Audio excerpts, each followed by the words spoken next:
Hi everyone, this is Jillian from Jewish Workshops and AISH Webinars.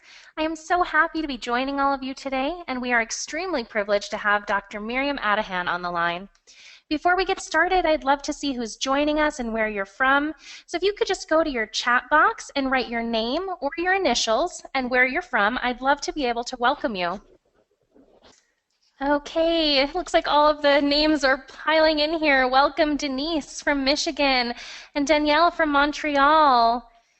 Welcome BG from Chicago, Sarah from St. Louis, Eliezer, Nico, welcome, Brachi from London, Shira from Atlanta, Yehudis from Paris, MC from Jerusalem, welcome, Shalom from Arizona, welcome, Patty from Texas, and LG from Virginia, Julie from Toronto, Jenny from Chicago, Joy from New York, Lydia from South Carolina, welcome, VG from Switzerland, AK from New Jersey, Susie from New Jersey, Shlomit from Raleigh, North Carolina, welcome, Daniel, welcome, Mike from Daytona Beach, and Dolores from Colorado, Charlie from Beersheba, Leora from Queens, welcome, Carolyn from Cape Cod, and Jeremy from Orlando, welcome.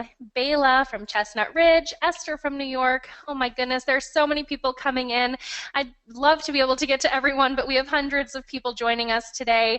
Let me just get to a few more. Welcome, Panna. It's always nice to see you. Welcome, RD from Virginia, and Susan from Connecticut, Bonnie from Baltimore. Welcome, Duke from Atlanta. And Samantha from New York, welcome. Jerry from North Carolina, LF from Michigan, welcome, welcome to everyone. This is absolutely incredible. As people continue to flood in from all over the world, I want to tell you welcome. We're happy to have every single one of you on today. We are most likely going to get hit capacity any minute now, so please don't leave in the middle. I don't want you to get locked out. Unfortunately, our system can only hold a certain amount of people at one time, so stick with us till the very end. Over the years, Jewish Workshops has offered a variety of programs on personal growth and introspection, but the underlying need to create a community where people can come together and recognize that indeed they are not alone in their challenges and struggles has really been one of our main goals. As we know, the feeling of loneliness can affect us in different ways, but by coming to today's introductory workshop with Miriam, we're all taking a huge step forward to get us out of our state of aloneness and propelling us towards a more productive future. So as I said, make sure to stay on till the very end to hear about the opportunity to join Miriam week after week as part of a very unique online community for an in-depth series on how to cope with loneliness at a special discounted rate just for attending today. It is always an honor to host Dr. Adahan, or Miriam as she prefers. For those of you who don't know, Dr. Miriam Adahan has been a psychologist for over 50 years and has more than 15 books published in numerous languages. With her many years of experience in counseling, lecturing, writing, and training counselors, her wellspring of knowledge cannot be duplicated. Thousands all over the world have Miriam to thank for the success of their relationships and their emotional and physical well-being. So without further ado, I'd love to go ahead and pass the microphone over to you, Miriam. Welcome. How are you today? Welcome, welcome. I am so glad that all of you are with me, and I'm glad that Jillian's with me. And I just want to say that it took a tremendous amount of courage for Jillian to do this, because the loneliness is the thing that we most do not want to talk about. It's the scariest thing in the world, and so Jillian, kol hakavod to you for having the courage to make this workshop. Thank you. And talk about the most painful thing in our lives. Absolutely. Nothing's more painful. Okay? Good. Good for you, honey. So. Let's get started. Where do we start? Yes. This is a really invisible epidemic. Since they've been keeping records, there have never been so many people who claim to feel lonely. It really is an epidemic. And with social media and with the breakup of the family, people are lonelier and lonelier than ever. So I hope that tonight I'll be able to give you all a lot of tools to be able to deal with this excruciatingly painful feeling that we're all going to feel at times. Well, that's the purpose here, is to give you lots of tools. So, should we start? Are you Yes, there? let's, yep, I'm here. Let's Okay. go. Okay. So, there's being alone, which is a lot of people, I mean, everybody needs to be alone sometimes. Human beings can be extremely irritating and aggravating and annoying. So we all want alone time. But loneliness is very different. Okay? Loneliness is the feel you can be in a crowd and feel very alone, lonely. You can be married and feel excruciatingly lonely. And it has a huge impact on our lives, health-wise. The cortisol level, that's the stress indicator of stress hormones, jumps up when we're feeling lonely. So this is a really important emotion to deal with. It's easier to deal with anger, even fear, because fear connects us, and even anger connects us to people. We're angry at somebody and we lash out or whatever. But loneliness is like, what do we do with it? So that's what we're going to discuss. So there's a lot of reasons why people can feel this existential sense of loneliness. Number one is poor self-esteem. You just don't feel like you're worthy of love.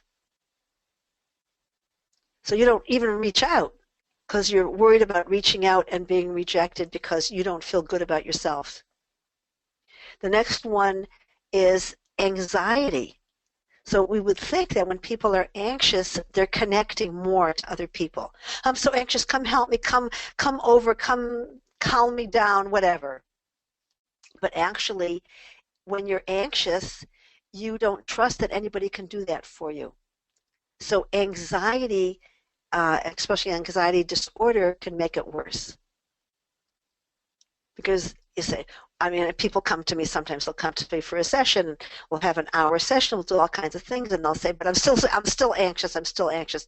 So they reached out. But if you have anxiety disorder, you don't let the calming techniques in. So we have to work with that. The next is attachment disorder. This is very big. I'm very big on attachment disorder, which we're going to discuss. That there are four major ways that we attach to our parents during the first year of life.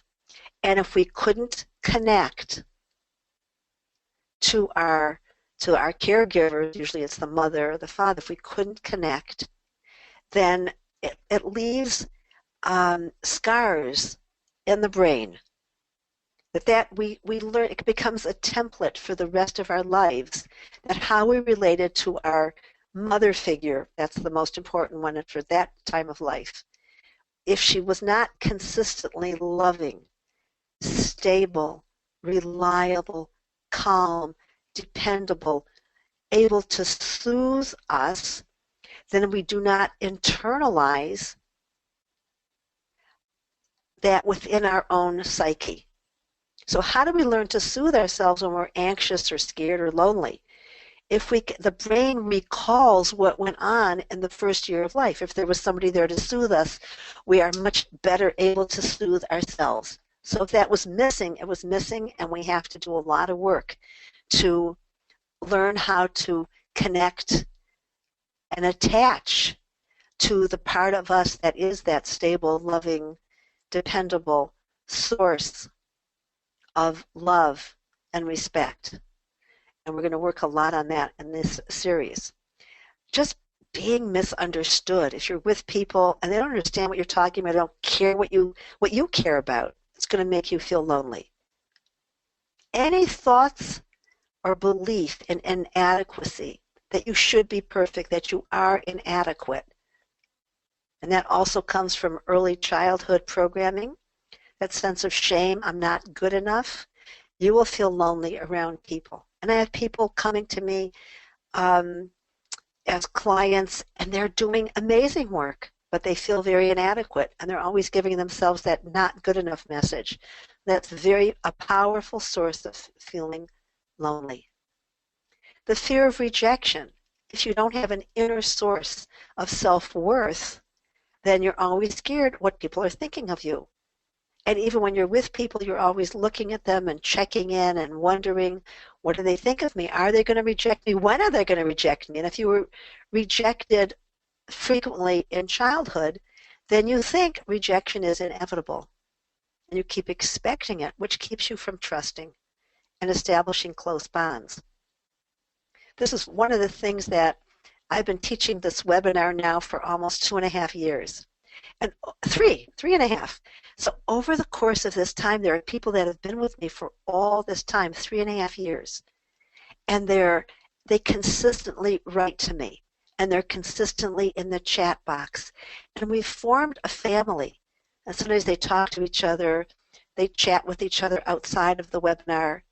And it's a sense of family that many of us never had.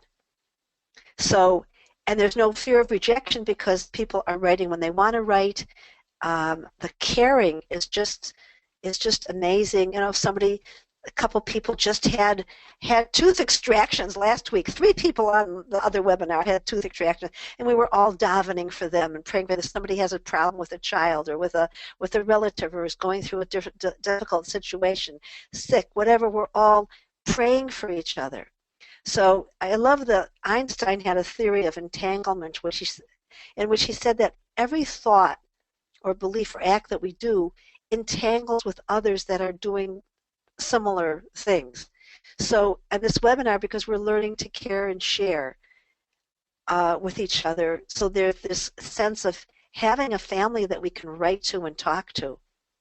And so it really is, it's a spiritual family that has helped many of us overcome our fear of rejection, our fear of abandonment, our undeveloped sense of self-worth. It helps to heal all this, the lack of confidence, because we focus very much on the positive. Okay, so another thing that causes people to feel very lonely is you're just intelligent. If you're really highly intelligent, there aren't many people up there with you. It's like a pyramid. Okay? That could also be a reason. So the higher you go in your intelligence level, you have fewer people that you can really interact with. Even being highly spiritual. Ralph Soloveitchik wrote about the loneliness of the spiritual seeker. That's one of the things you will notice from this webinar is that we're all seekers. We're all truth seekers. We're all interested in really connecting at a deep level. And lastly, I wrote down attachment disorder because I didn't want to write down mental illness. But there are, people that grew up with depression, depressed or anxious or abusive parents or whatever, you never learned to connect.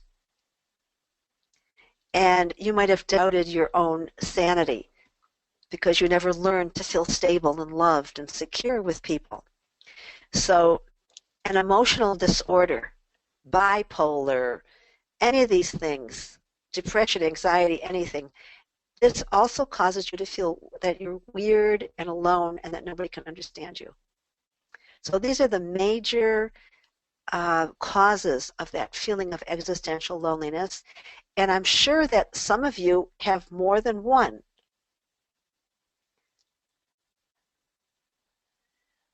So there's 12 things here. Just count how many you have. And you can write the number down in the chat box if you want. How many of these 12 do you have? And a lot of people can have all 12. Okay. Miriam, Here's it does somebody. look like, yeah, somebody is sharing. It looks like all 12, all 12, 10, Look at that. 11, 5 or 6, 7, 9, 5, 4 of them. I have all 12 exclamation point, 5.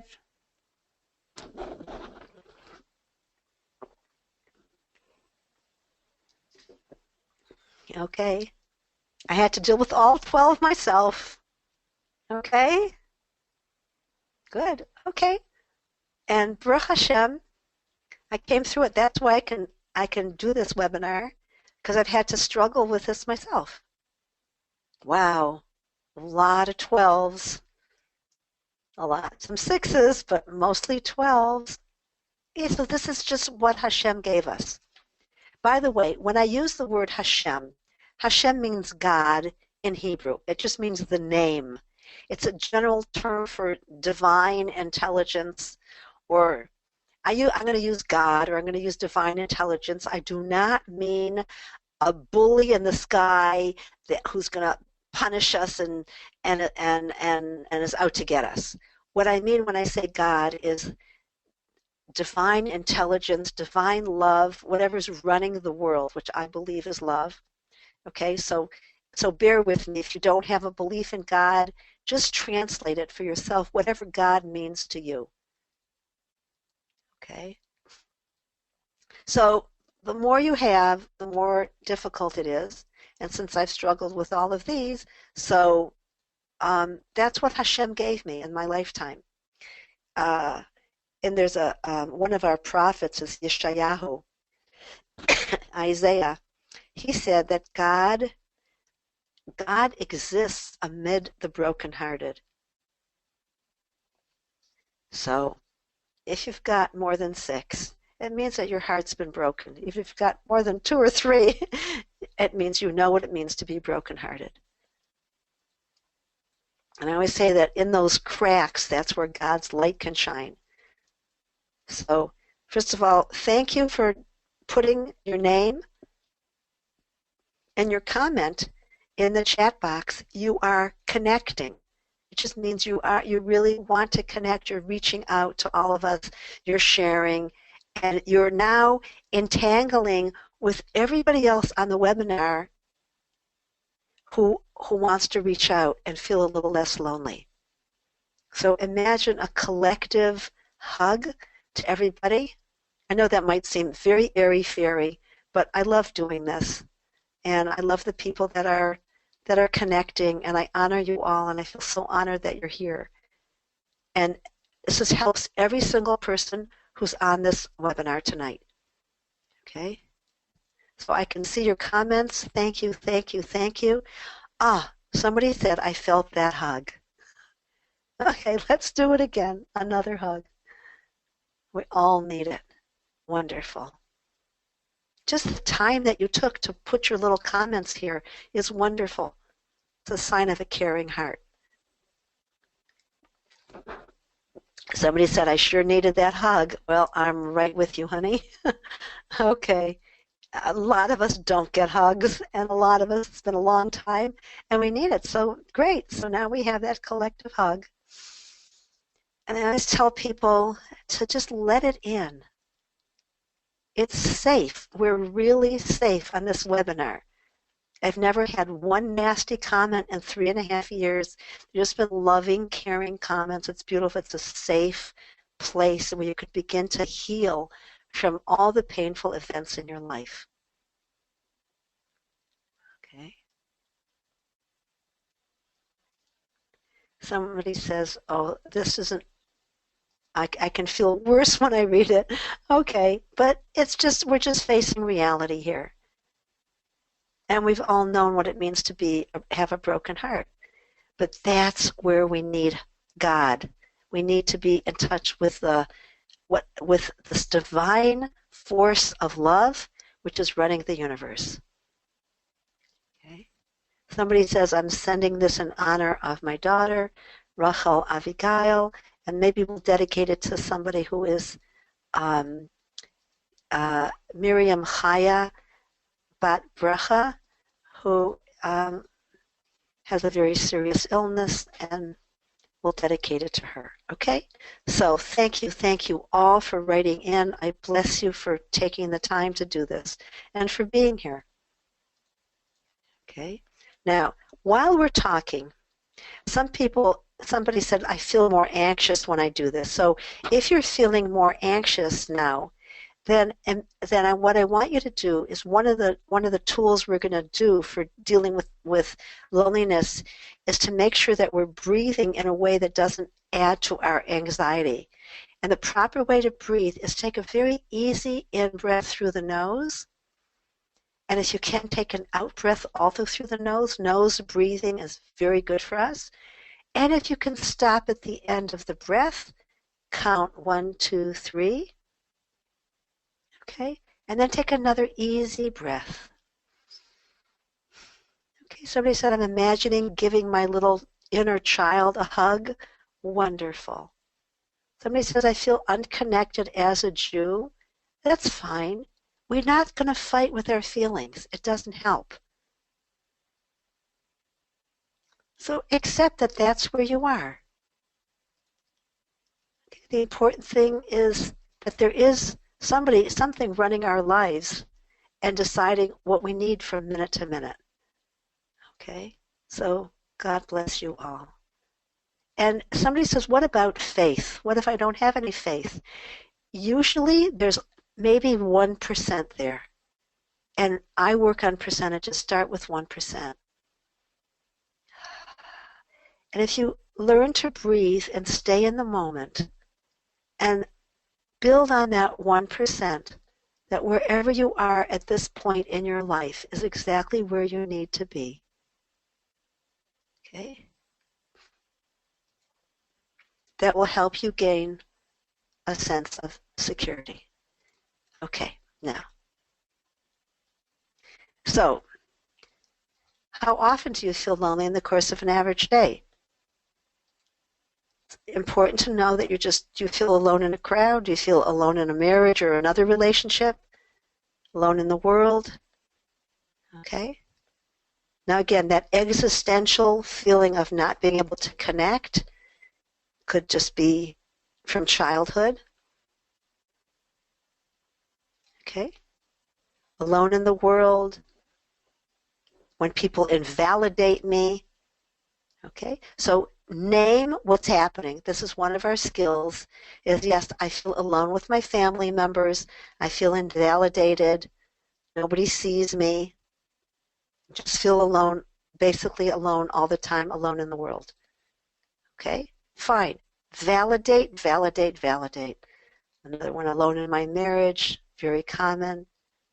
Okay, good. Next. What situations exacerbate your sense of loneliness? And write it in the question box now.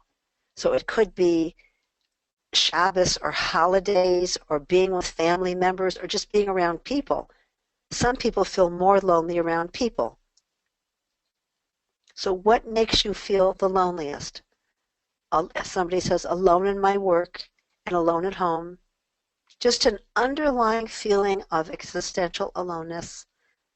Every time my husband walks in, I'm just reading from what people are saying.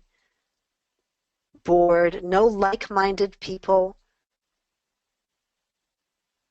Okay, just not fitting in, not belonging anywhere. Sometimes it happens the first thing when I wake up in the morning. Okay, okay. Surrounded by people I can't relate to. Good. Holidays.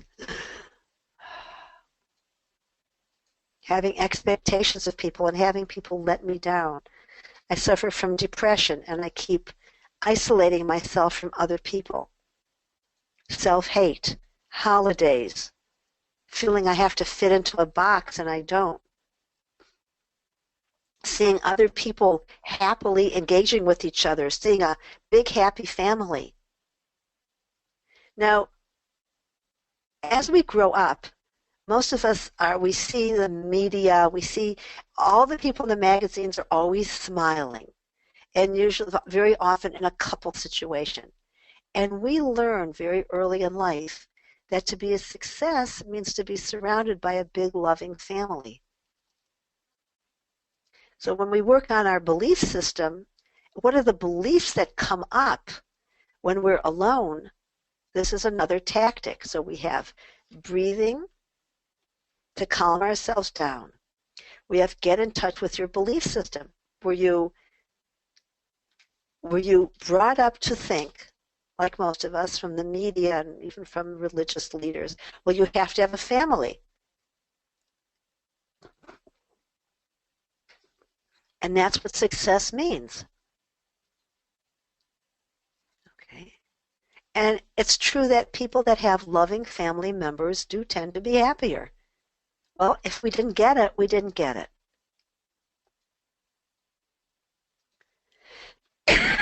Family celebrations. I had a person today who's, whenever there's a, she's the only single woman, she's in her early 40s, and the family, she has a big family. Everybody else is married and with kids, and she goes and she has to put on such a phony face and act so happy.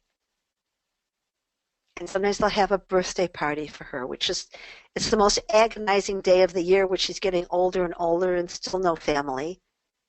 And she has to pretend that she's happy. Oh, thank you so much for having this birthday party for me, which is agonizing, but I can't let anybody know. So having to live a double life is very, very painful. Feeling disconnected from family and from Hashem. Going to sleep alone at night on Shabbos when none of my children are at home. Okay. Okay, not belonging, not connecting. So we're all seeing what we need to do here. Okay, what we're all experiencing us here. I walked away from my childhood religious belief system, and so now I'm lonely. Holidays are, oh my goodness. Okay, holidays are really hard, especially you walk around and see all these people that seem to be in families and connected to family. Okay, very, very painful. Being sick, being alone, nobody caring about me. So when you're alone, what are the feelings what are the beliefs? We've talked about the feelings, the pain, the despair, the terror. The harder one is to get in touch with the beliefs. Like if I don't have a big, happy, loving family, I have failed. So that failure message is something that we must deal with. And feeling that other people are judging us as failures because we're alone. Now, somebody here mentions that her husband's an introvert. He doesn't like to talk. So if you're with somebody who has a very different personality type, or somebody who's withdrawn or gloomy or grouchy and doesn't like to connect, Asperger's, all kinds of disorders that cause people not to connect. It's very, very painful. SG says, I have to isolate myself because of my fears and because I'm envious of others who are in a couple situation. So we're going to work on jealousy. That's really, really hard. Okay, there are a lot of toxic beliefs and behaviors that we engage in when we're feeling lonely. And it's important to identify them. Okay, so there might just be no place where you feel that you belong. Okay. Also, there's personality types. Okay. So the major thing I'm seeing here in the chat box is lack of family, being in pain, feeling misunderstood, chronic health challenges. Boy, that will do it. Okay.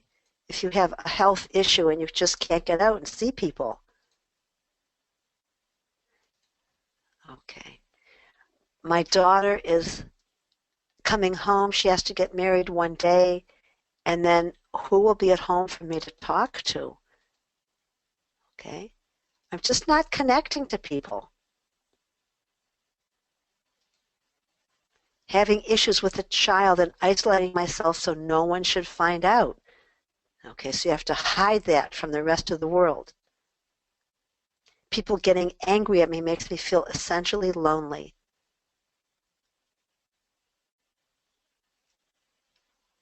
Okay, I feel alone since I was 7. I'm unproductive. There are expectations. Lack of money makes it very difficult.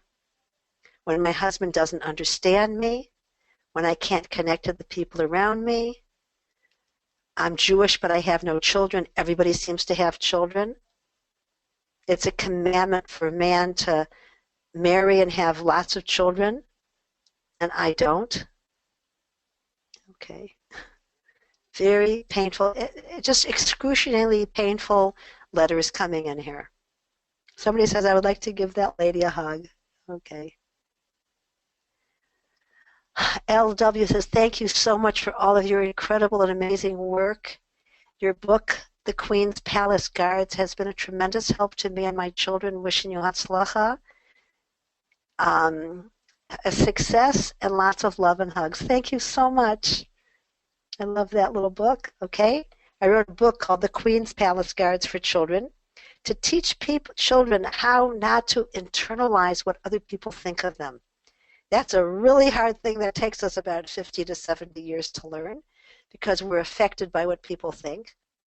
And that book was written for that purpose.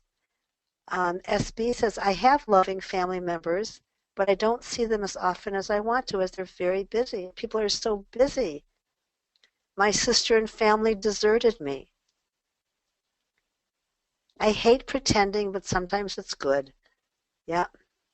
Lighting Shabbos candles alone is very terribly lonely, and it feels like I'm a failure because it is my personal failure at building a solid and lasting relationship. So be aware of any failure messages that you're having at the time when you're alone. Okay, and then we're going to work on how to deal with those messages and how to be aware of the toxic messages and delete them. Because we've done our best not to be alone. Nobody chooses this way of life. It's too excruciatingly painful. Not to have children, not to have a spouse, not to have a family, that's so painful if you're a normal human being. Nobody would choose that if they're normal. And if we did our best to try to do things differently and it didn't work out, then we have to, what's left is emunah. And about those people in chronic physical pain, they're cooped up in the home. People write to me, they can't get out of the house because of their physical ailments. Nobody comes to visit them. Really painful, heartbreaking situations. MG says, I'm 60 years old and alone in the world. I was abused and neglected by my mother, molested by my brother, abused by my husband, and now abandoned by my adult children and all of my relatives after a divorce. Life is very painful. So I hope to give those of you who are isolated in a situation like this, to give you all a partner that you can learn to focus on whatever you do manage to do and anything you're grateful for in the midst of this heartbreak. So if you've been through a lot of abuse, that's very isolated. It does damage to the brain. The brain of an abused child is very different than a child that was not abused. And a child who was well loved expects to be soothed and accepted and loved by others. So they'll reach out and they'll have that expectation.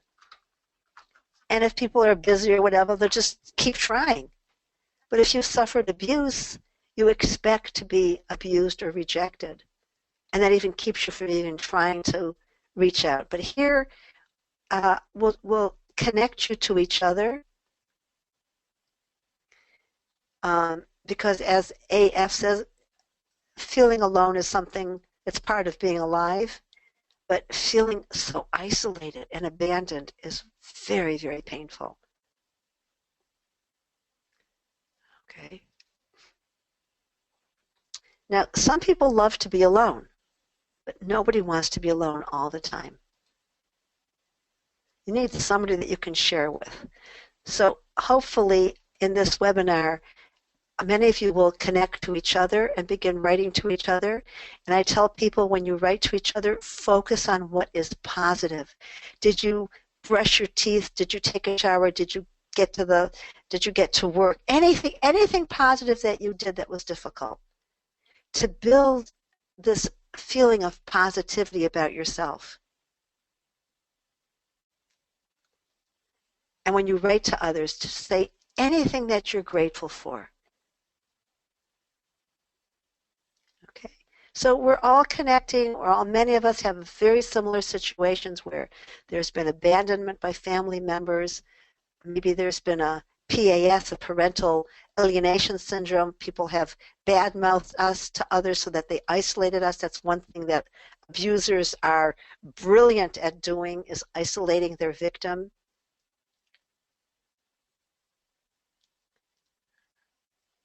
Okay. MG says, when my mother was alive and she was never alone, we never left her alone for a minute, but now I'm alone and my married kids don't always care. They don't care about me like I cared about my mother. SV says, I'm just involved with people who are so rejecting and critical of everything I do.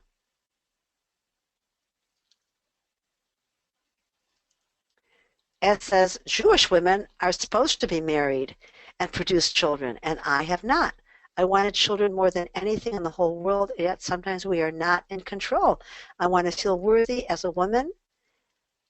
I want to feel as worthy as women who have produced children. I feel I have let God down. Okay, so you hear that belief? I let God down. That's a belief. So we're going to write down these beliefs, and then I'm going to teach you how to challenge your toxic belief system. Okay. Somebody says many therapists cause more harm than good. Not you. Many therapists are narrow-minded and make people feel they don't empower people. A good therapist should empower you. Okay. I feel lonely because I'm doing something wrong, like not being grateful. My priorities are out of order. I make bad decisions. I'm always doing the wrong thing. Okay, you need to be here so that you can learn to switch your mental programs. That's the major thing that we're going to be doing in this webinar, is learning how to switch these programs and focus on the three things we have control over. And it's only three things: our thoughts, our speech, and our actions. Now, when I say thoughts, I don't mean the pop-ups that come up during the day that we don't have, we never ask those thoughts to come up. But we can choose a belief system. I have a thought diet. I'm going to give you all a very strict thought diet. So I haven't eaten sugar, white flour, white sugar for 45 years. I've been off gluten for 5. I know how important it is to be disciplined. So I'm going to give you all a thought diet. If you follow that diet, you will become healthier. Okay. Living alone and not being in a relationship, I feel that at my age, 52, people may find me too old because I'm not married. Okay, so a lot of people here are lonely and are not married, or they don't have children, or they just don't connect to people. Okay. MG says, it's so hard to be alone. I just have to ask Hashem to help me. Yeah. Okay. Okay. Are you Great, there, Miriam. Jillian? Yeah, I'm sorry. Something happened with your slides. I just took over, so you Okay. should be able to see the slides now. We're on the Okay, next right. I one. saw that. Okay. Okay, great. Okay, so RM says, I need solutions. Okay, so remember, I'm gonna give you all a thought diet, and you can think certain thoughts. You can't think other thoughts. You are not allowed to think of yourself as a failure. We're gonna work on that. You are not allowed to think that Hashem has abandoned you. I'm gonna give you a thought diet that will help you feel more positive. Because every illness, I suffered for many years from terrible digestive problems, colitis, Crohn's, whatever, I don't know. And I had to be very strict with my diet. No milk products, no sugar, no gluten, blah, blah. But I got well. That's one of the things that an illness does for us. It forces us to get disciplined. The same thing if you have a problem with loneliness, which you can think of as an emotional distress, right? You're going to have to get very disciplined. So we're going to work on disciplines. Remember to breathe. Remember to connect to God who's running the universe. Okay, so let's do some more healing tips. Number one, accept all your feelings fearlessly. All normal human beings were blessed with a very broad range of feeling tones. Unless you're a sociopath or a psychopath or something, you have a broad range of feelings. Every single one contributes to our depth and complexity as human beings. So just as there's 88 keys on the piano, which provides a magnificent variety of musical sounds, we have high tones and low tones. We can go from ecstasy and inspiration to rage and apathy. Accept it. When the feeling of loneliness just grabs you and seems to pull you down into the depths of despair, allow it to swish through your body like a river. Don't try to restrain it. Give yourself permission to feel the raw pain, but to think, God is with me, accepting me as I am right now. He, if you want to, don't want to say he, just say this divine force that runs the universe loves me, whether I feel it now or not. And if you keep saying the words, then the pain will begin to fade at some point. It will not stay at the same intensity. No feeling will stay at the intensity of the highest intensity, let's say between 0 and 10. It won't stay at a 10 for more than 90 seconds if you totally allow yourself to feel it, non-judgmentally, fearlessly. Try it. I do this all the time, okay? Okay. Try it. It's not going to be, it might go down to 9.9, but it's not going to stay at a 10. The important thing is to begin to observe the feelings. If you can take the observer role and not identify with the feeling, just let it swish through you. The French, for instance, say, I have fear. In English, we say, I'm scared. I am fearless. We're identified with it. It's better to say, I have this. I have this fear, this loneliness. It's like an unwanted guest that knocks at the door and comes in whether you like it or not. Maybe doesn't even knock. What a chutzpah just comes into your brain. Shoo! Okay. So at that moment, say, I'm willing to experience it. Can you feel what this is like? And then observe it. Keep breathing through your nose, a small in-breath, a small out-breath through your nose, and catch the out-breath for a few seconds at the end. That's number one. Number two, When that acute state phase has passed, push yourself to do something, anything positive that proves that you have some control over any aspect of your life. This could be breathing, nose breathing, flossing your teeth, forcing yourself to get out of bed and to work, cleaning up, decluttering.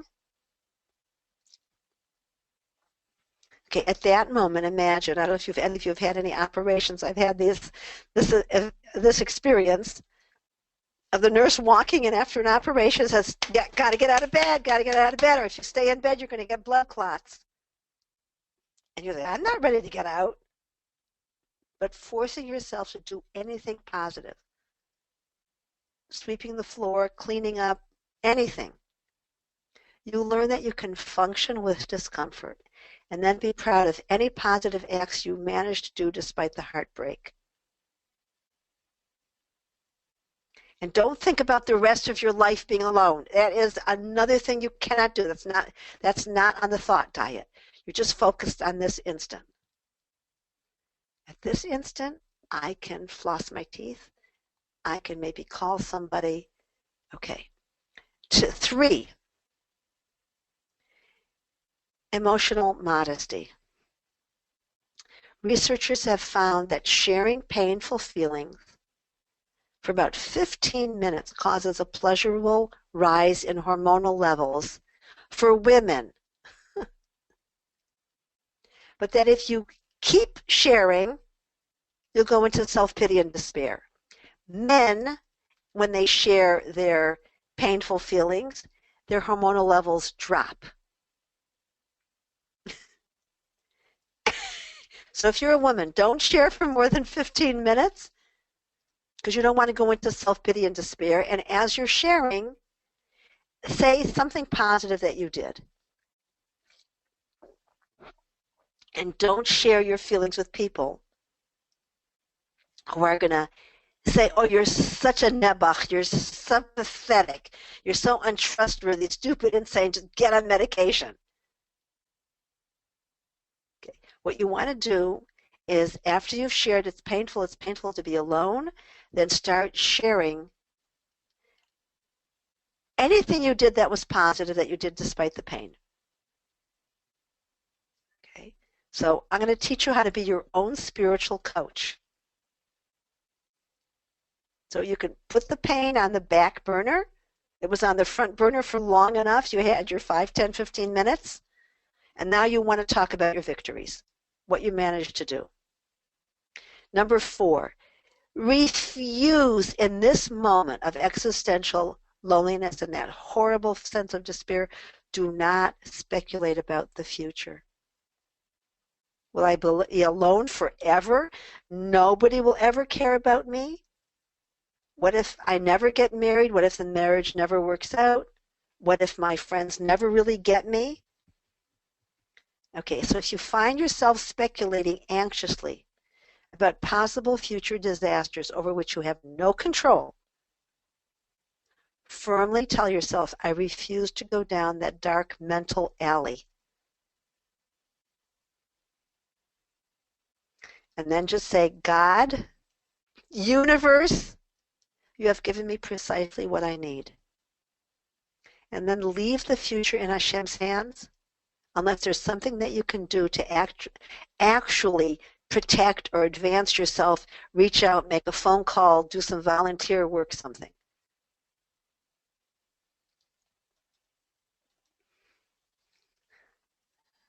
Okay?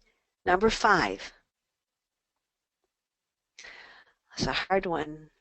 Become emotionally independent. This is what we're going to work on in the next 8 weeks. Nobody gets all the love, understanding, and appreciation they crave. Nobody. In fact, since the beginning of time, no one has ever understood anyone completely.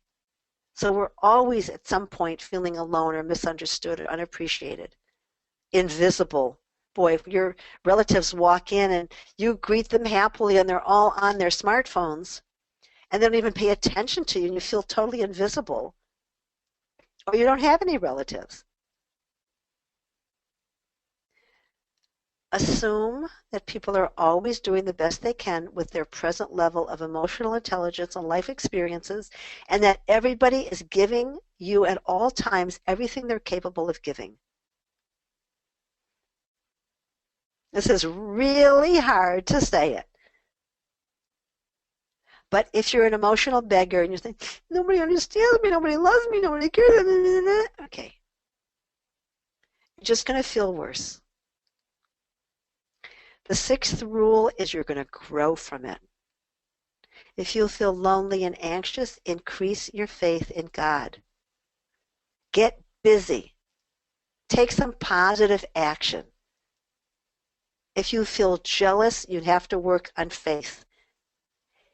The major thing, the way to grow from these painful events is to give others what you want them to give you.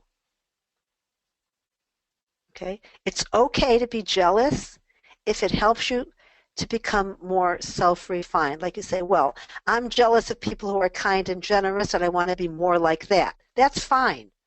Gosh, I'd like to be more like Henny Machlis, if you want to read an amazing book, read Emunah with Chicken Soup and Love.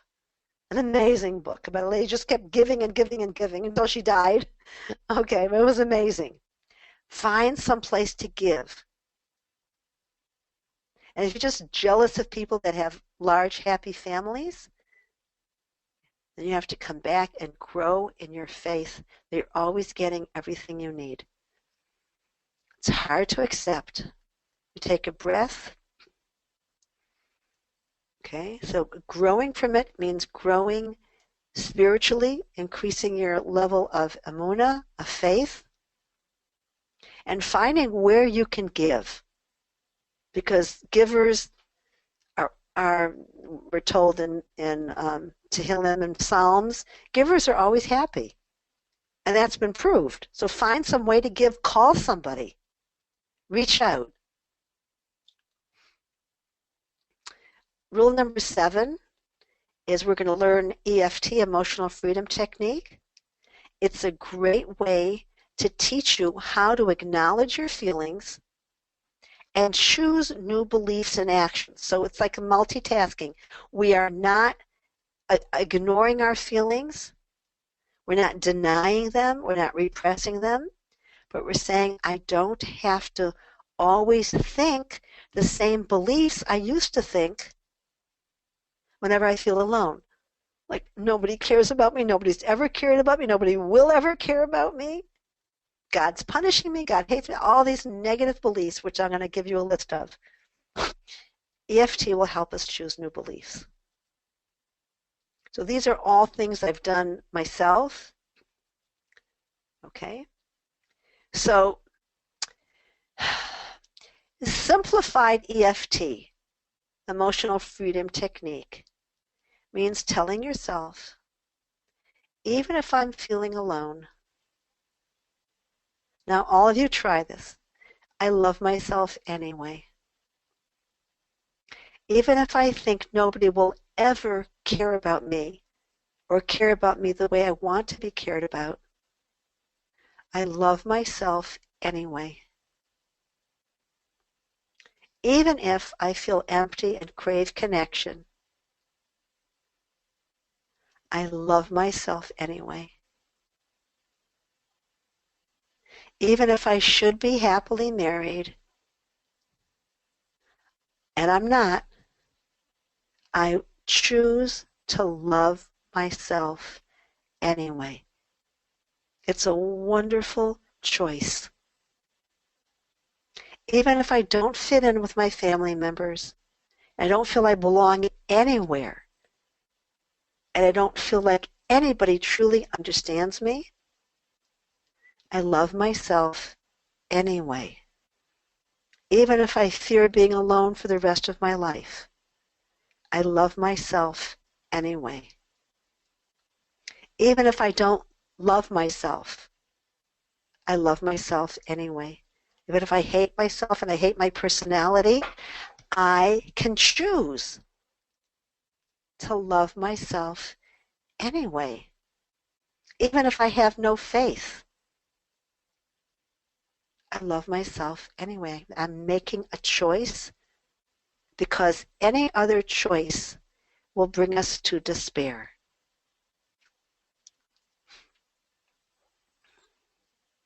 Okay? So whenever a painful emotion pops up, I don't even use the word negative emotion. I use painful because all emotions can be useful in some way.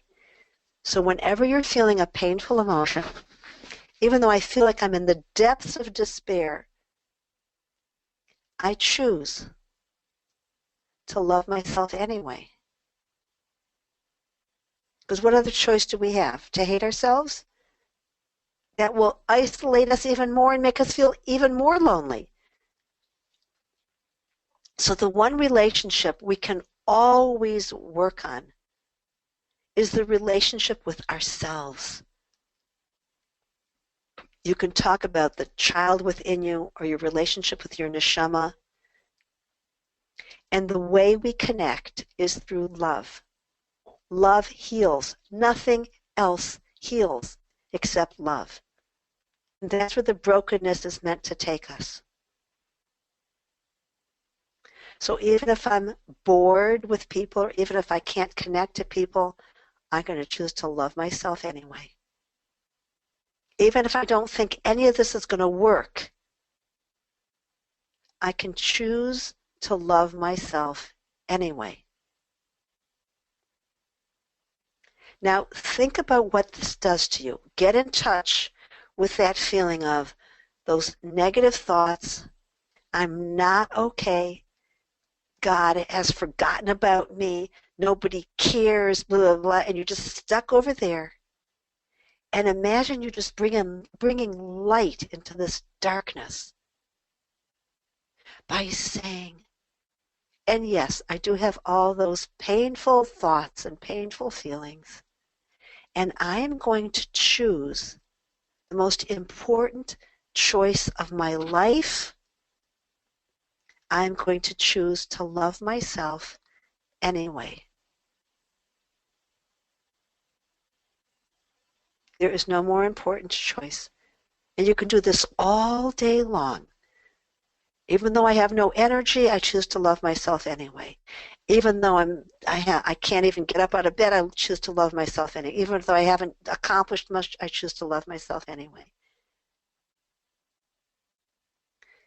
Now, I wish I could promise you all that at the end of 8 weeks, which many of the webinars you read about, you get emails about various webinars. At the end of 8 weeks, you're going to have the love of your life, and you're all going to be married, and you'll have a big happy family, and you will have this, that, and the other thing, and you'll be a trillionaire, whatever, just by thinking certain thoughts.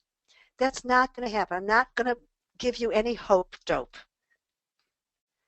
All I can tell you is that when you're alone with yourself, it's an opportunity to connect to God, to connect to your soul, your neshama. And the best way to do it is to say, I choose to love myself anyway. And see what that does for you. And as you go through the day, that even though I feel so sad, so lonely, so not belonging, I'll just choose to love myself anyway. So if nobody else is giving it to me, I'm going to give it to myself. And the more I give it to myself, the more I can put it out there and give it to others. Okay, so those are the tools we're going to be working on. And this is work. But So if you actually, sorry, Miriam, I see people writing in and it's so wonderful. Please feel free to keep writing in and sharing, what you're going through in your mind right now, even if ... fill in the blank and let us know, what that is that you're feeling. It's really nice to see everybody sharing and already becoming part of a community. So feel free to keep putting those in. And as Miriam was just explaining, we're going to be working on this as part of a group, a supportive group, for the next 8 weeks. So if you're ready to continue on and learn more about it, I want to be able to share everything that we're going to be going through. So just come back to the question box for me and let me know who is ready to continue learning with Miriam week after week to become part of this amazing community. Just write the words, I'm ready, in the chat box.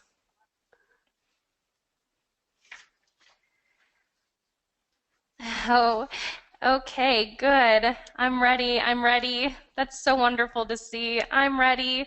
Wonderful. Well, here we go. We are going to be inviting you to a full series on going from loneliness to oneness, how to ease the pain and access your inner warrior.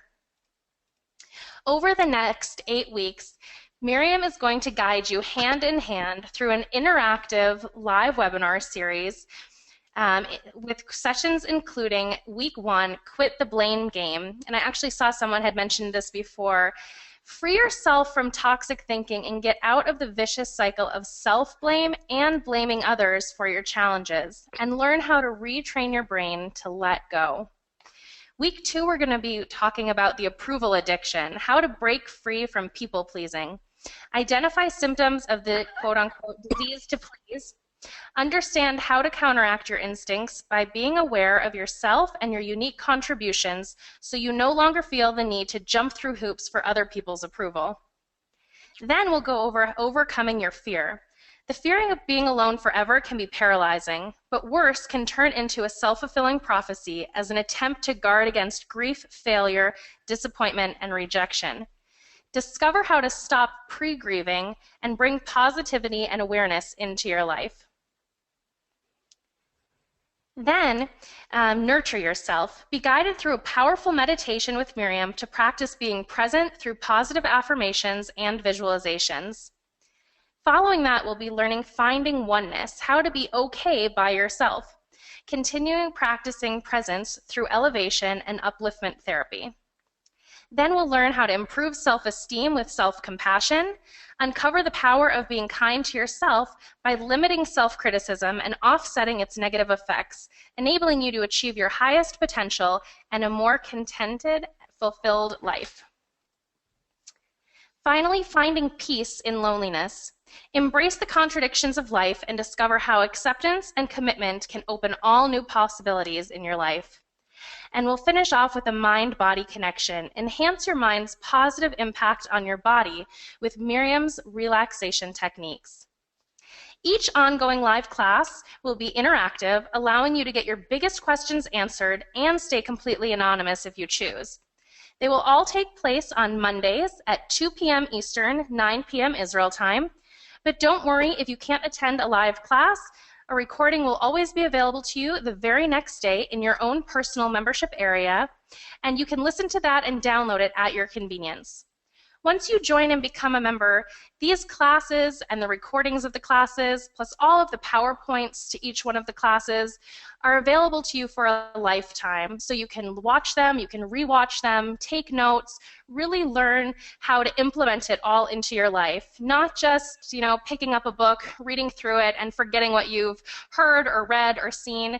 This is going to be something that you can really learn how to apply to your everyday life, and you'll be able to renew it, refresh it in your mind anytime you'd like. If you're already a member of Miriam's online community, then you'll already get access to this as part of your ongoing membership. So keep listening if you'd like, but this will be part of your ongoing series. Plus, in addition to the live weekly interactive sessions, you'll also get 2 one-on-one phone consultations with Miriam. Personal support and guidance, plus a handwriting analysis as one of your sessions to help better understand yourself. You'll also have personal support from Miriam through 2 months of unlimited email access, so you can also get your personal questions answered and let Miriam guide you hand in hand throughout the process.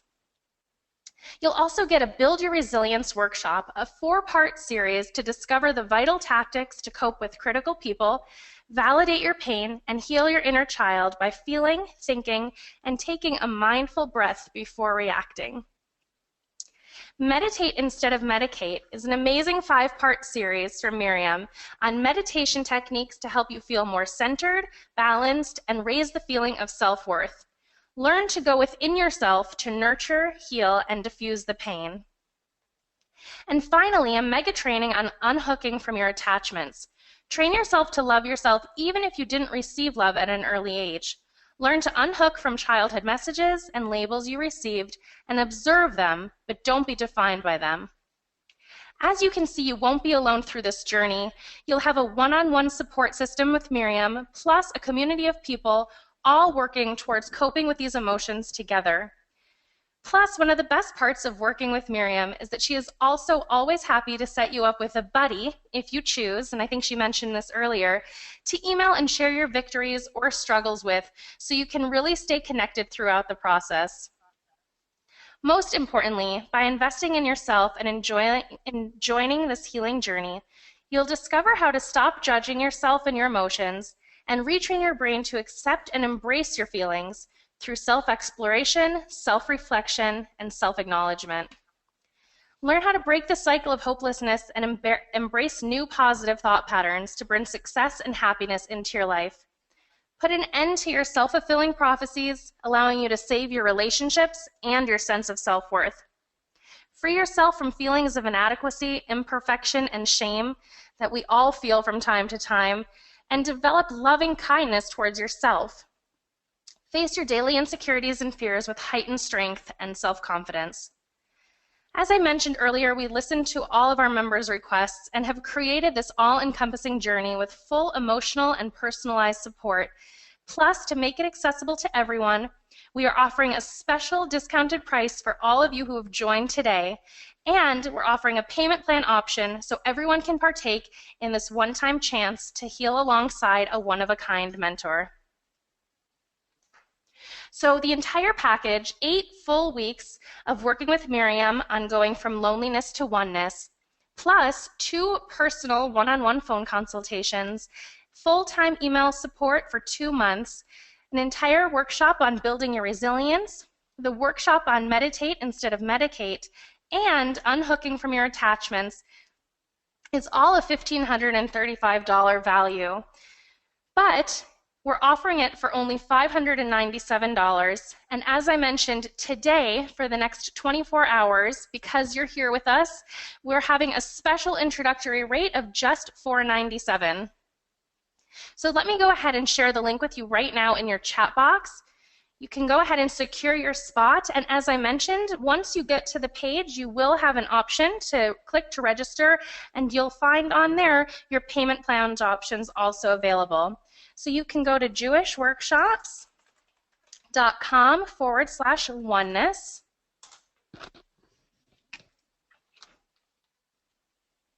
And you can actually copy and paste that right from the chat box that I just put in.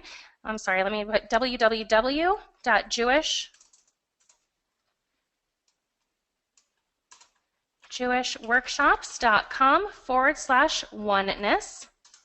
There you go. You can copy and paste that right into another browser. You don't have to leave the workshop right now. You can still continue to listen in and put your questions in. We're going to get to as many questions as possible live here on the line.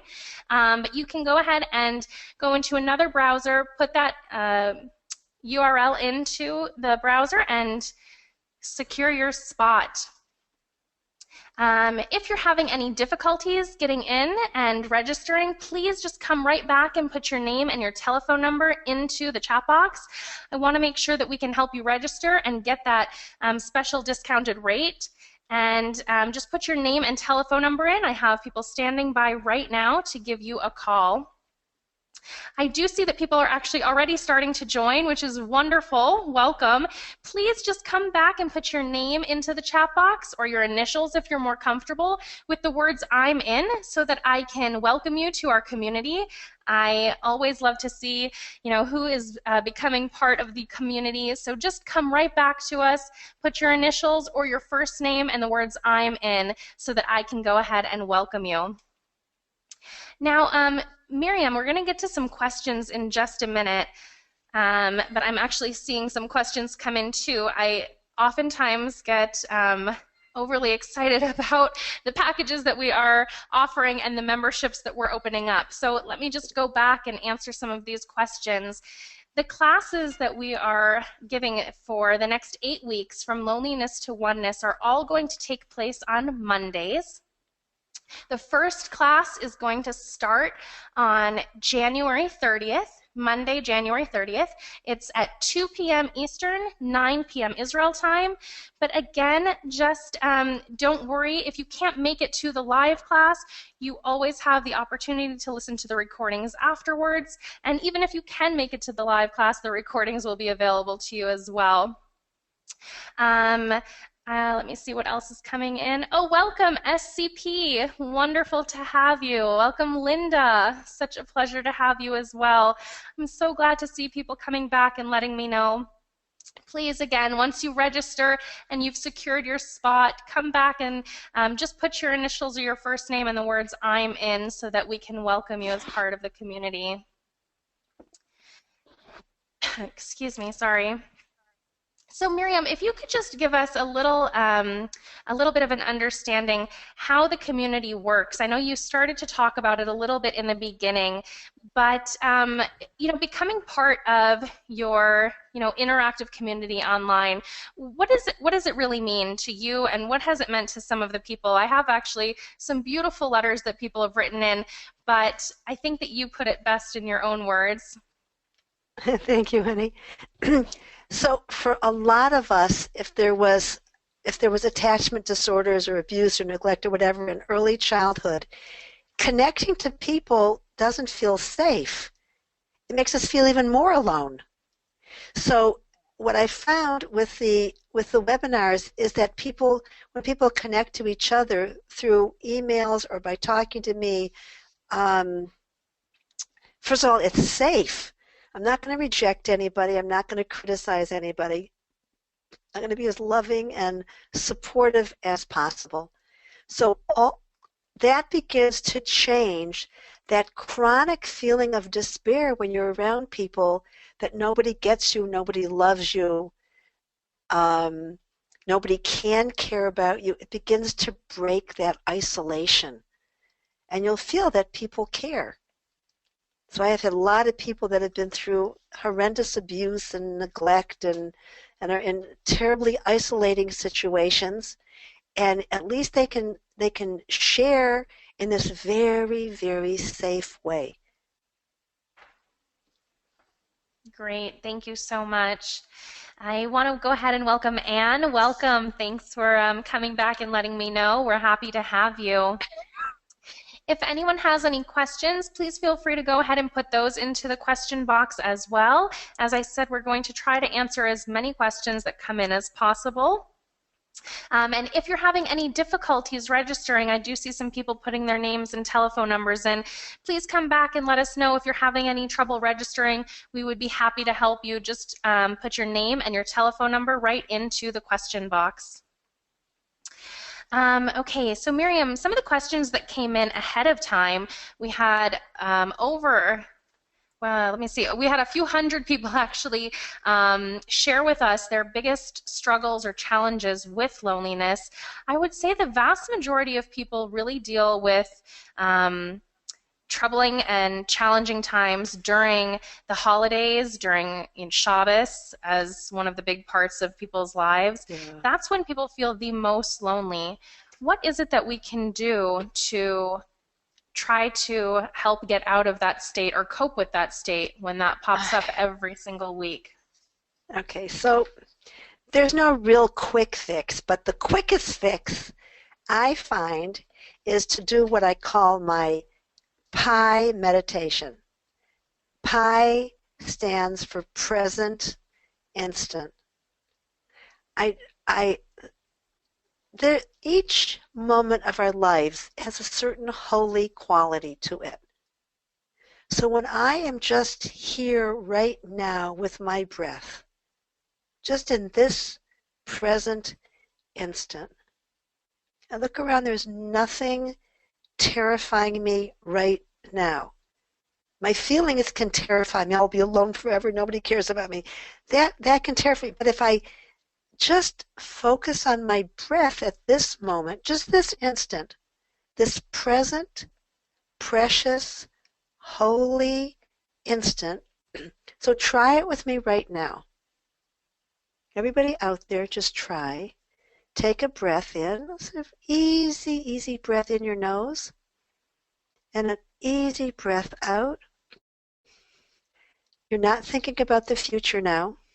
You're not having any judgments. You're just experiencing presence.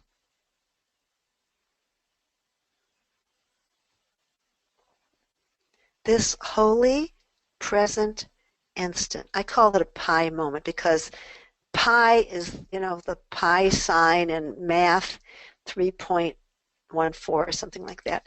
Anyways, it's eternal. It's always going to be the same wherever we are.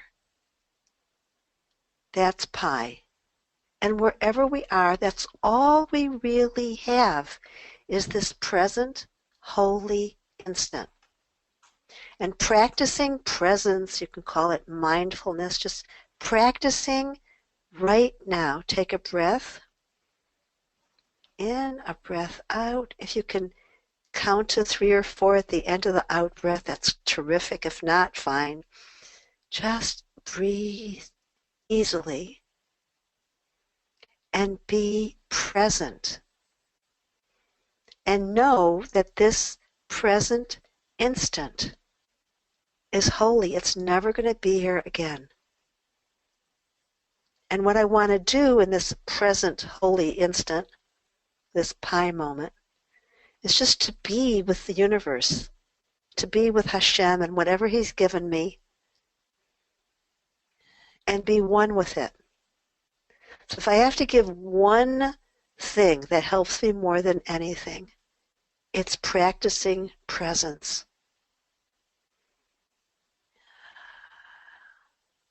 So breathe in, breathe out. Now, the mind will come in with all this terror.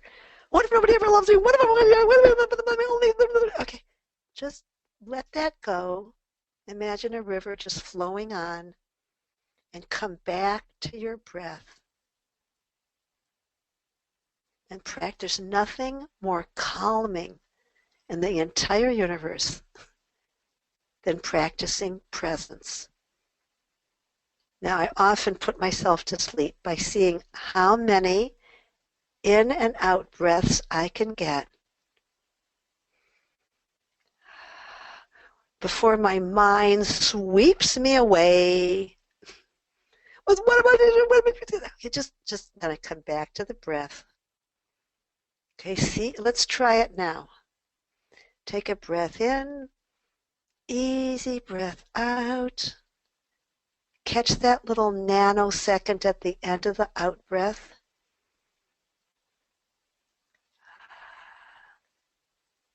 Okay. And then another breath in and another breath out. And take another one. This, some people call this mindfulness, some people call it meditation. Whatever you want to call it, it is so soothing. We're not thinking about what other people are not giving us. We're not thinking about all the failures or whatever we think as failures or mistakes or who's disappointing us. We're just practicing presence and experiencing the holiness of this moment. Now notice that, try to get to 3 or 4 or 5 breaths and begin to be aware when the mind or the ego comes in. But this one is, but how am I going to get through? Just come back to the breath.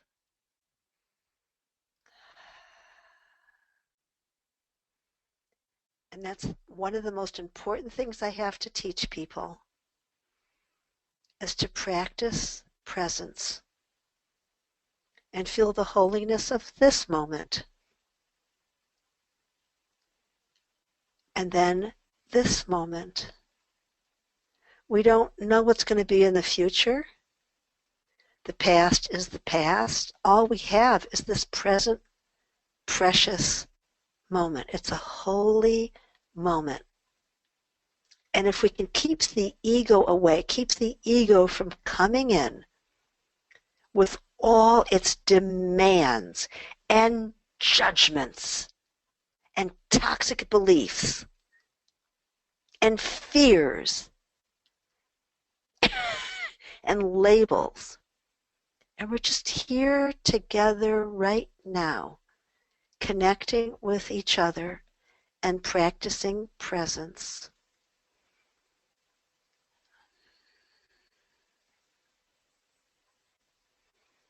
And we're not upset with anything anybody has ever done to us, because right now we're just connecting with each other, with other people who are just being present. And this moment is precious. It's holy.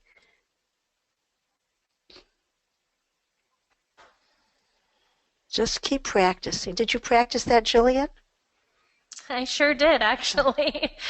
How I, did I that work for you? I've been practicing most of your meditations for a while now, and each time it gets a little bit easier, but Right. It's a I lot of I would work. say, Yeah. yeah, absolutely. But it gets in. It gets Yeah. in little by little over the course of the next 8 weeks. That that not good enough monster that's telling us there's something wrong with us for feeling alone, or there's something wrong with us for not having a big happy family, or there's something wrong, you're not good enough, and that's why you're isolated, you're not good enough, you're not good enough. We are going to defeat this monster, the not good enough monster. We're just going to be practicing presence and feeling the preciousness and the holiness of this moment. And then what happens is we begin to calm down. And then the heart opens. We're just open to feeling the light. There is so much heavenly light in this world. There's so much goodness. And we begin to connect to that when we practice presence. So just see yourself until we meet again on January 30th. Practice presence. You can practice it in the car, you can practice it in bed, wherever you are. You can just say, wait a second, let me come back to this pie moment, this present instant. In this present instant, I actually have everything I need. If I needed more, if I needed a loving husband, or I needed more kids, or I needed anything, I would have it. If I don't have it, it means I don't need it from a divine point of view. Even if you're in bed, even if you have a chronic illness, practice being present in this moment. And then there's going to be another moment. And another moment. Now, over the next 2 weeks, try to get up to 50 breaths. See if anybody can do that before your mind sweeps you away. But what about the future? But what about what? Okay, just don't. You're going to get swept away by the mind and by all the judgments and the fears and the labels. But I'm manic depressive, and I'm bipolar, and I have major depression, and I have anxiety disorder. That's all the mind. Come back to being present.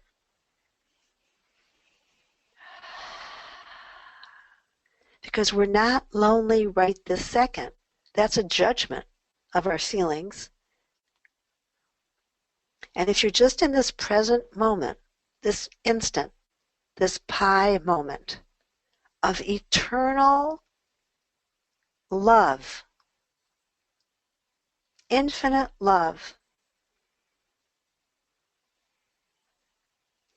you just begin to calm down. Things slow down. You begin to see the world differently. So let's keep practicing.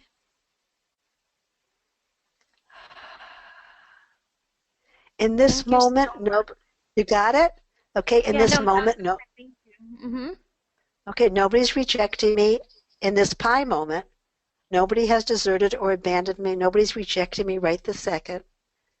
Nobody has failed me, and I haven't failed anybody. I'm just right here in the now. Okay, I hear that you got that, Jillian. You're Yeah. practicing. Okay. Yeah, and I'm seeing people are writing thank you. You have me in tears. Your your meditations always work so well. So thank you so much. I want to just answer some of these questions that are coming in. We don't have a lot of time left, so before we close up, I want to make sure that we get these questions answered so that you can go ahead and register and still take advantage of not only the special discounted price that's available now, but you can also get your payment plan option. And as I mentioned before, please put your name and your telephone number just right here into the chat box if you're having any difficulties.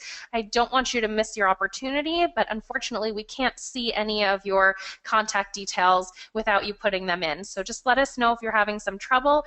Otherwise, I'm going to go ahead and put the link into your chat box again. It's www.jewishworkshops.com/oneness. And you can just copy and paste that if it's easier for you. I also want to go ahead and welcome EK, welcome JM, welcome. Sorry, let me go back here. We had some people coming in as Miriam was talking. Welcome, Khani. Wonderful to have you. Welcome, Ellen. And welcome, where'd she, Robbie. Okay, wonderful. It's great to have everybody here. Let me go ahead and also get to some of the questions about the course itself. So I'm going to go back here. We went through the 8-part series. All of that is going to be live and interactive. So a lot like the webinar was today, you will be able to interact with Miriam through your question box. You can write in what you're feeling. You can answer any of the questions she's posting out there to you, and you can ask questions as well. Throughout these 8 weeks, and we're really going to be touching on so many of the important parts and the questions that people had today. Dealing with the blame game, approval addiction. I think that one hits home for me, certainly, but I think other people are dealing with that too. How to break free from people pleasing. Miriam calls it the disease to please, and it's so important to understand how we can counteract our own instincts just by being aware of what we have to offer instead of always looking to other people to approve of what we do or what we can do, but just to be present in the moment with ourselves and be happy with what we have and our own capabilities at this moment. Miriam talks a lot about that, and it's so important to be able to break free from always worrying and fearing rejection from other people. But what we really need to do is just look into ourselves. We're also going to go over some more meditations and relaxation techniques. And all of these things, as I mentioned, will be available as recordings after the live class takes place. So you can listen to it at any time it's convenient for you. You can download it to other devices. If it's not convenient to sit in front of your computer, you can put it onto a phone or an iPad or a tablet and take it with you on the go as well. I would recommend the meditations, don't listen to those in the car because you might want to close your eyes, but anywhere else and any other time would be really great. We're going to be working on self-esteem and self-compassion, which is a really big part of the healing process. And then, of course, just finding peace in loneliness and knowing that it's okay to just be okay with yourself as you are right now, whether you are alone or not. Now, all of the special bonuses that are also available as part of this membership include 2 personal one-on-one phone consultations with Miriam. Now, this takes up a lot of Miriam's time, her energy, and her effort, and we appreciate so much what she does and gives to her community. I want to make sure that you understand how big a deal this is to be able to have 2 personal consultations with her on the phone to really develop a relationship, understand who you are. Her handwriting analysis, I've been privileged to be able to be part of that and have her help me understand who I am just by looking at the way that I write, which is really interesting and part of the self-development You'll also have personal email support throughout the 2 months, so you can email questions and get anything answered. You can also share your victories or share your challenges, and Miriam will really just help guide you through this entire process. Plus an entire workshop on building your resilience. Now, this workshop is going to be available to you right when you sign up. It's pre-recorded, so you can also listen to that, download it, and watch it at your convenience.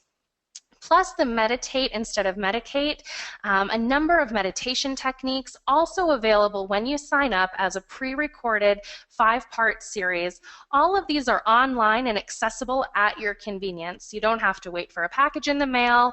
You don't have to schedule a time into your calendar. They're all yours and they're all available when you register.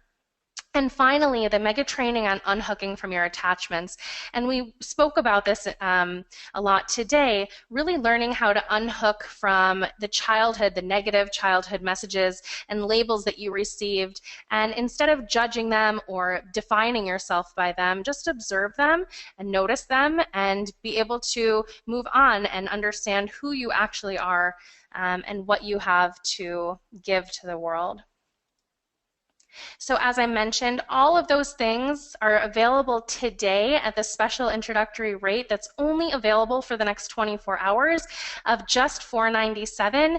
And as I mentioned again, that payment plan options are also available. I know that that has been something that people have asked for in the past a lot. So we listened and we are giving you what you've been waiting for.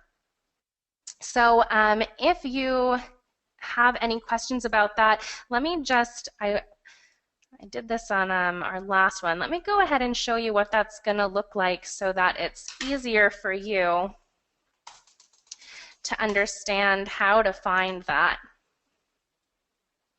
You're going to come right to jewishworkshops.com/oneness, and on this page, oops, on this page, if you just scroll down, it will explain to you everything that's part of the membership when you join, in case you have those questions again. But you'll see right here the Register Now button. When you click on that, you'll be immediately redirected to the registration page. And right here, you have your options of payment plans. So you can pay $497 today, or you can split it, let's say, into 3 payments. And what it'll do for you is show you that you're going to pay $165 today, and then it gives you a payment schedule for the next 2 months. Excuse me. You'll pay an additional $165 in February and another $165 in March. So you can actually put that down on your calendar.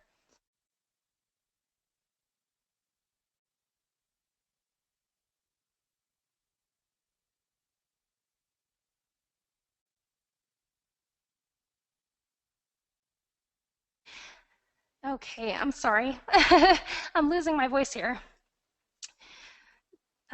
Sorry, one second.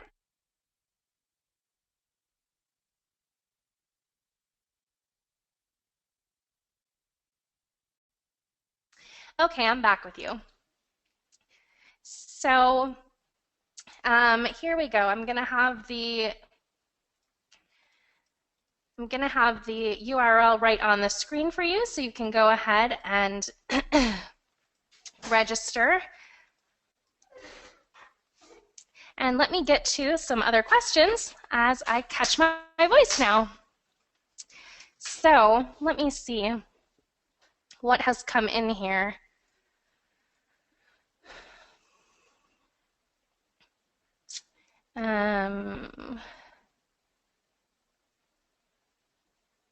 Can we sign up for the 8-week workshop without the bonuses? Yes, that also is an option. Please just go ahead and put your name and your telephone number right into the chat box so that we can give you a call and help you register for just that piece of it. Okay.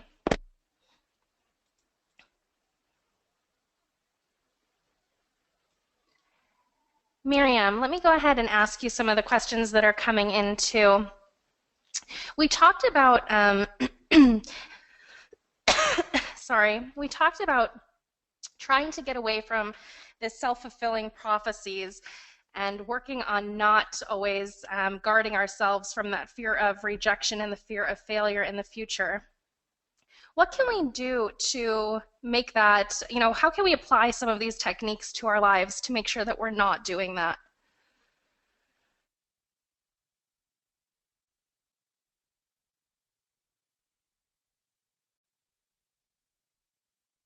Oops, Miriam, did we lose you?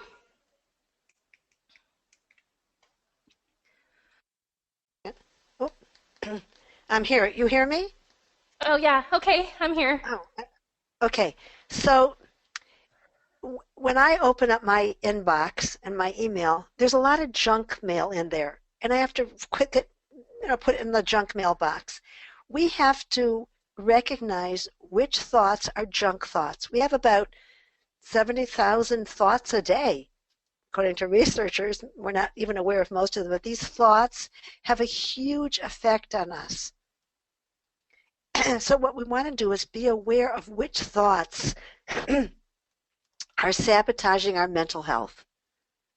Like we know we have to stop eating junk food, and we also have to stop thinking junk thoughts. We have to know what to put in the junk mailbox. I don't want to think that. I don't want to think I can't make decisions. I don't want to think nobody cares about me. I don't want to think those thoughts. So I put that in the junk mailbox, and just be aware that is already um, an activity that you can do throughout the day. You're already doing a huge mitzvah by recognizing which thoughts are connecting you to the light and expanding your awareness and expanding your ability to love and connect, and which thoughts are isolating you. So ultimately, we isolate ourselves. You can have children who don't want to talk to you. You can have a spouse that hates you. You can have all these things, but ultimately, we have a choice whether to isolate ourselves or not. Because there's always, if you can leave the house, if you're not confined, even if you're confined to a bed, somebody comes to bring you food, you can smile, you can compliment that person, you can be thankful. Wherever you are, there's some positive action that you can do. We want to focus on that positive action because that means you're taking control of your life and your mind. So, yeah, people are going to reject us. People are going to abandon us. People are going to suddenly turn against us. That happens to almost everybody. We don't have to understand it. What we have to understand is what to do with it and to know that the universe is always giving us opportunities to strengthen our connection with the hurt inner child in ourselves and with the universe, to just make our feel at one with whatever God is giving us in this precious holy pie moment. So we want to grow from whatever Hashem gives. A lot of people have written in, my beloved child suddenly stopped talking to me because they married somebody who hates me or something. There's a lot of psychopaths out there whose greatest joy is to make us feel like we're not okay. That's their job. And your job is to unhook your sense of self-worth from the people around you and get it from within yourself, to see yourself as the source. So I know it seems harsh, but this one left me, but I don't have this one. But ultimately, we don't want to see other people as the source of our self-worth. We want the source to come from within ourselves and in our relationship with this universal intelligence. So we always have the opportunity to love. There's somebody always to love. I can love myself. I can say I love myself anyway, even though I'm going through this hard time. I can make that choice. There's never a moment where there's nobody to love. Love God for making flowers. Love God for giving you a beautiful day, for giving you food, for whatever. You can always be loving. Great. Thank you so much. It really helps to hear these words of encouragement and just the way that you're able to really reach out and touch each one of us is so special, Miriam. So thank you. Thank you. I want to go ahead and just welcome some more new members. Thank you so much. And welcome to Sarah. Welcome Tzipora. And welcome Yosef. It's wonderful to have all of you. We're going to go ahead and close up in just a few minutes. So if you have any questions, please feel free to go ahead and put those in right now before we close up. And please make sure you get your name and your telephone number in if you need help registering. Otherwise, I have the website on the screen for you, and I will go ahead and put it in one more time, the link to join into your chat box to help you out there. And I just wanted to read some of these wonderful notes. I did reach out to some of our current members of Miriam's community, and unfortunately, nobody was able to be here live on the line with us today. Although if you are and you want to go ahead and open up your microphone, I would love to be able to hear from you.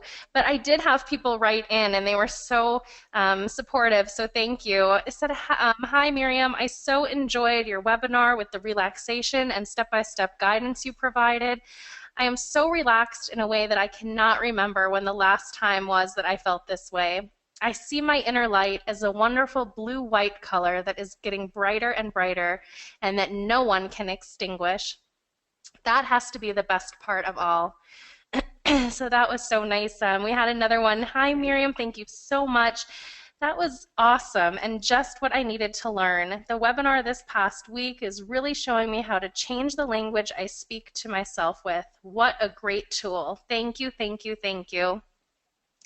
And the other one is Miriam, you give over so much vital and essential information. Thank you so much.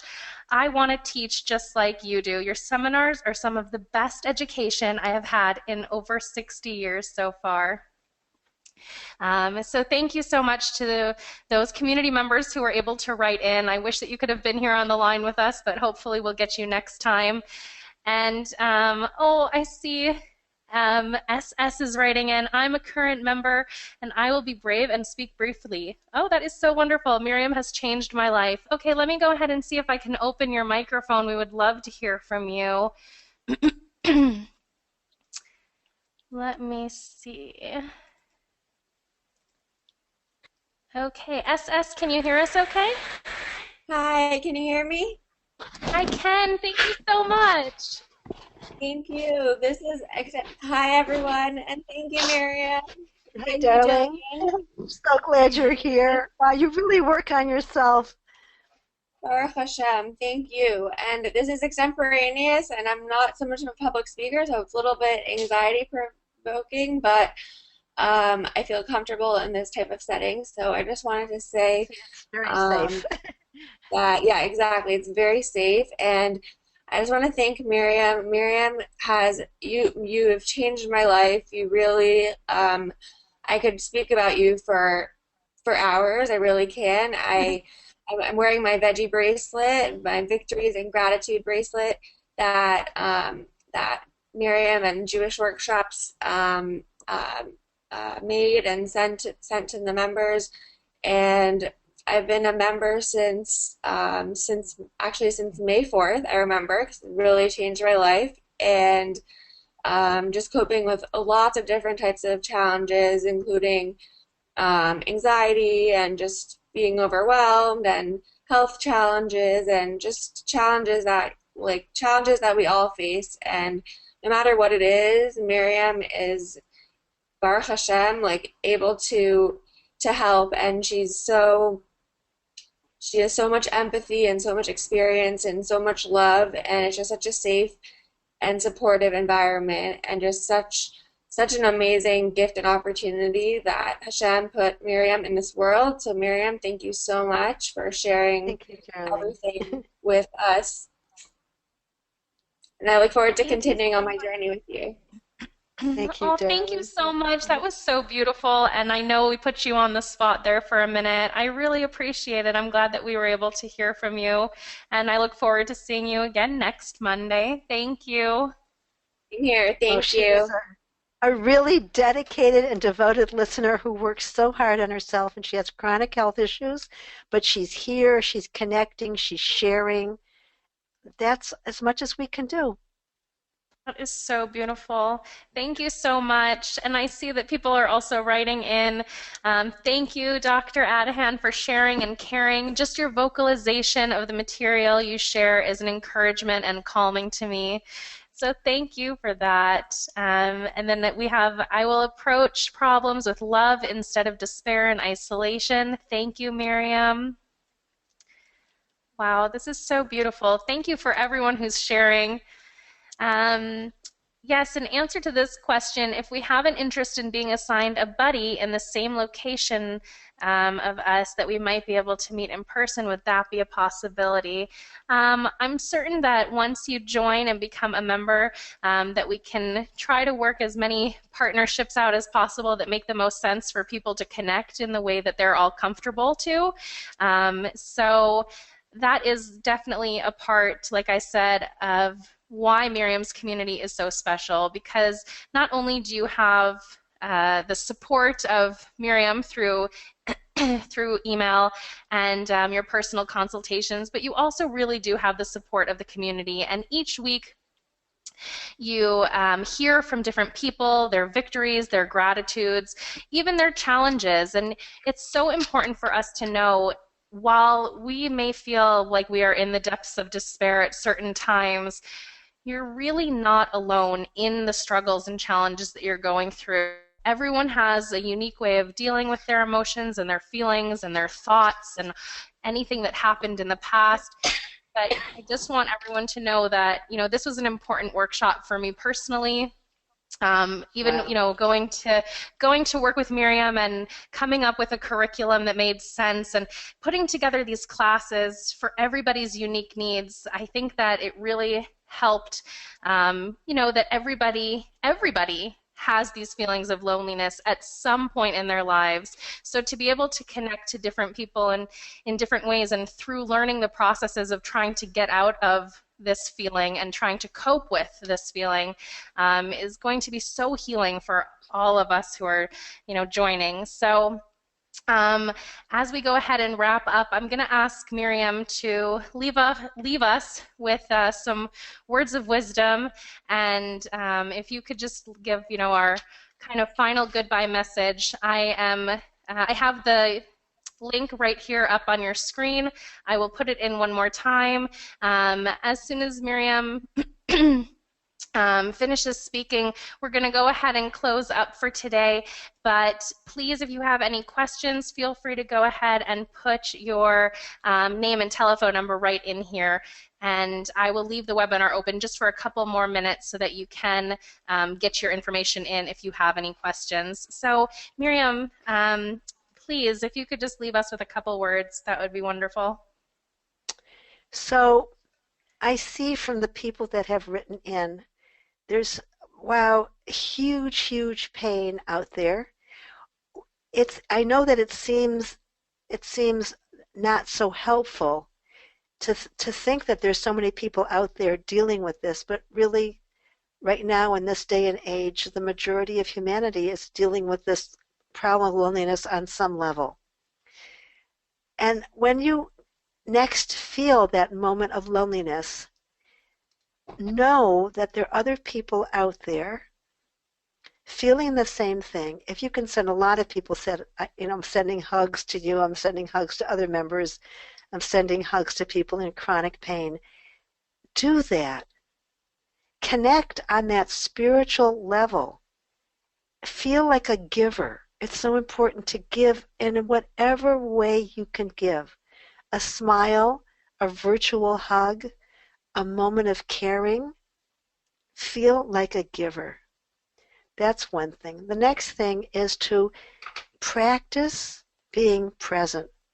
Somebody said that they felt that I was mocking them when I said that the mind comes in with these painful thoughts like I'll be alone forever. Believe me, I was not mocking anybody. I was talking about my own thoughts that come up when I'm practicing presence, that I have to do this for myself, that I've been through a lot of very painful events, and I know what works to calm myself down. So one thing is to connect to everybody out there that is in a similar situation. So many people wrote that they do not have even one loving family member to connect to.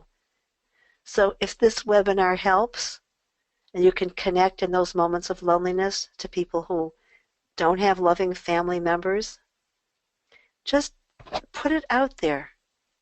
Send love. You might not know the person's name, but you can say, my webinar family. This webinar family is my spiritual family. And having a spiritual family, sometimes it's not going to be the same as your biological family. The biological family is what Hashem gives you, but your spiritual family is what you chose. So now you can make this choice. Even if I've been abandoned, I choose not to abandon myself. Even if I've been rejected and dismissed and alienated from others, I choose to be connected to the deepest part of myself, my godly self, and to not abandon myself to addictions or rage or any other addiction. Okay. I choose to take care of myself. I choose to be kind to myself. So let's practice a little presence right now and see if you can get up to 3 or 4. There are times when I can't even get up to 3, and there are times when I can get up to 40. So just practice. It's so good for your nervous system. It's good for your telomeres. The telomeres are the little caps at the end of your chromosomes, which have to do with illness and longevity, and they're very sensitive to stress. So you help your body greatly when you practice lowering your cortisol stress level by just getting in touch with this present holy moment and not judging it, not judging what Hashem gives you, not judging, comparing what you wanted in life from people and what you got. When we practice presence, we're practicing accepting that wherever we are at this precious, holy instant, we are exactly where we need to be, we're who we need to be. We have everything we need to have from Hashem's point of view, even though we wanted more. And it's a practice. It's getting out of the child mind, which is always demanding and trying to get, and just being. So we can be in a grasping mode of wanting to get more, or we can be in a being mode where what we are right now, and we're only talking about this present, precious, holy instant, is perfect. So even if you only grasp that idea for an instant, it's enough. It's enough to calm your body down. Look around you. Notice that there's nothing threatening at this precious instant. There are no snakes or scorpions around, no people out to get you right this second.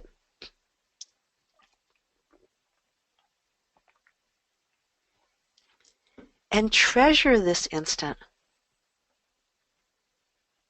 Just treasure this moment. Right now, You have enough oxygen, enough food. This moment is perfect. And assume that you have accomplished enough. You have loved enough. You have been loved enough. You've gotten everything you needed from a divine point of view. And look at what that does for you. When you're not fighting to get more, you can appreciate whatever it is that you have right now.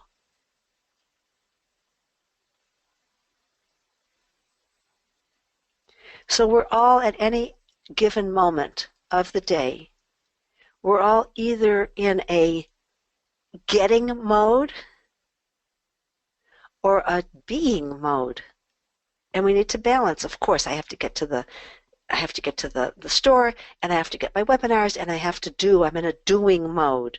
So there's a lot of doing, and I do have to do a lot. I have to do my laundry, I have to do my exercises, I have to be in a doing mode a lot, but I have to balance that with being in a being mode. So let's do it again. Let's just practice being in the being mode.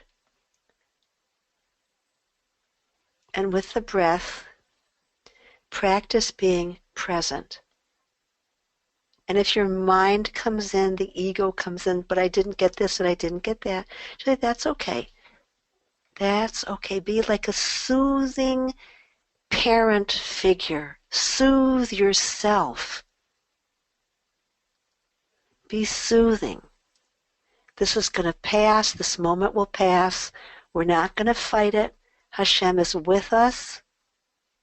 And you are a precious neshama. Your neshama has taken a body to experience certain difficulties this lifetime and to grow from them. Don't judge what you got compared to what anybody else got. Don't compare, because you got exactly what you needed. So right now, let's go back into that being mode and breathe. In and out. Gentle, easy breaths. If possible, from your nose, because nose breathing is very calming. Be very proud of yourself for listening. Imagine you're getting a big pat on the back and a big hug, a universal hug. Kol hakavod to you for tuning in, for taking these 2 hours to enhance your mental and physical health. Be so proud of yourself. Cheer yourself for this victory that you've listened. Why, you did something amazing. You're connecting to the godliness within yourself. What could be more amazing? And when you have that connection, you will never feel so isolated and alone again, because you'll always have that connection.